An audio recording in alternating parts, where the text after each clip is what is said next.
Welcome to the American Valor podcast. Today we are speaking with John Rose, a U.S. Marine and the 2018 Jerry Coleman Award recipient. John, it's so good to have you, brother, on the show today.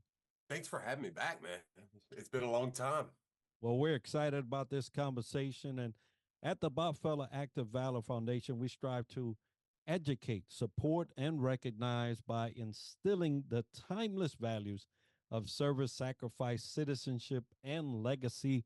And today, John, we're going to be focusing around those four pillars and asking some questions around that. But before we get into it, tell us a little bit about you. Just retired from Marine Corps after about a little over 20 years, medically retired after being injured in Afghanistan. Um, it, it seems like it was yesterday just joining, but 20 years fly by pretty quick. And now just retired, living, working in the civilian sector, trying to still advocate for people just like me. Outstanding. And I appreciate not only your service, but what you continue to do post service. And it's very encouraging. And for all those listening that are active duty or reserve and are transitioning, our service time doesn't end when we separate, it continues. And I'm thankful that John is doing just that. Now, focusing on the four pillars, we'll start with service. Now, winning the Jerry Coleman Award highlights your commitment to service, mirroring Jerry Coleman's own dedication to his country. And can you share a particular moment or initiative where you felt your service made a significant impact, and how has being recognized with this award influenced your approach to giving back? Yeah, and it's a great question because a lot of people, like in after I got injured, I was still active duty, so there wasn't a lot to do. So I had to find a way to, as we say in the Marine Corps, every time we go to the field, you got to leave it a little bit better. And I know Jerry's done that. I know Bob's did that. They always leave their ground better than what they left it. So I just continue to do the little things here and there, trying to help out. And then larger organizations came out like, hey, do you want to help speak to this? Do you want to? Yeah, sure. Why not? And it just kind of cascaded. And then after winning the award in 2018, I helped with the foundation a little bit, helped get their social media started. Now I'm kind of working towards trying to help people with disabilities achieve jobs and education, in the workforce. Wonderful to hear. And I know that this next topic that we're going to be talking about, sacrifice, is something that the Marine Corps and all military branches know very well. But you yourself, in service and as you transition from active duty to now retired, sacrifice continues to be something that we hold dear to our hearts. Now, talking about sacrifice, Jerry Coleman's legacy is intertwined with the sacrifices he made for our country. In what ways do you feel your experiences parallel Coleman's sacrifices, and how sacrifice has shaped your perspective on leadership and resiliency? So with that one, kind of like Jerry Coleman is the only baseball Hall of Famer that's actually set foot into combat theaters. When I got injured in Afghanistan in 2010, I could have got out. I had 8, 9 years in the Marine Corps. There was something still I could give if it was teaching junior officers, junior enlisted, teaching at the schoolhouse on different job skills. I knew there was something I could do, and the Marine Corps is like, yes, there is something, and they continue to let me stay in for an additional 12 years after my injury. So I had the chance to be like, I'm out, but there was still more I could give to the organization. So I just continued to strive to give a little bit more every day. It's amazing that you would continue to want to give. And as we give in service, we know that it is part of our legacy. And speaking about legacy, the Jerry Coleman Award honors individuals who embody Coleman's values. As a recipient, how do you hope your legacy aligns with Coleman's legacy of service, integrity, and patriotism?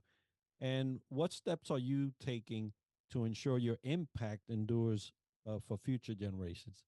Wow. Whew. Oh, that's a long one there. I think the biggest thing, if I could take anything from that great gentleman, is he just kept going. I don't know how he did it. How long did he announce for the Padres until he was in his almost 90s? He just continue to give. I hope when I get 50, 60, 70, I still have the the ticker in here that keeps going like Jerry was, because it is crazy the amount of volunteer service he would give to children's in the San Diego area, to the Marine Corps, being inducted into the Marine Corps Sports Hall of Fame in 2020. It's If I could have a piece of that, I think I would be happy to have that bust right up there. It's just heartwarming how service members can transition even post wartime, right? Combat time.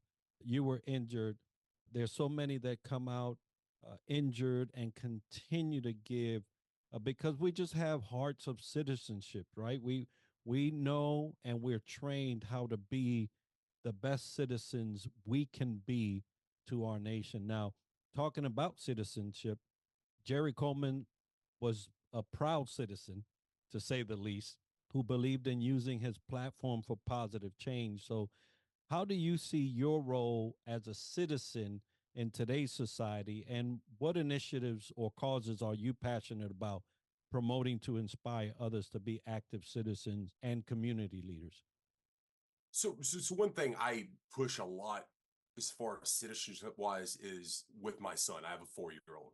So I'm making sure I he knows when a flag goes by, he stops and he's quiet. Yesterday we was at the Memorial Day, a remembrance down at the American Legion here. Me and my wife spoke at it, and the flags come. He's like, "Daddy, shh," and he put his hand over his heart.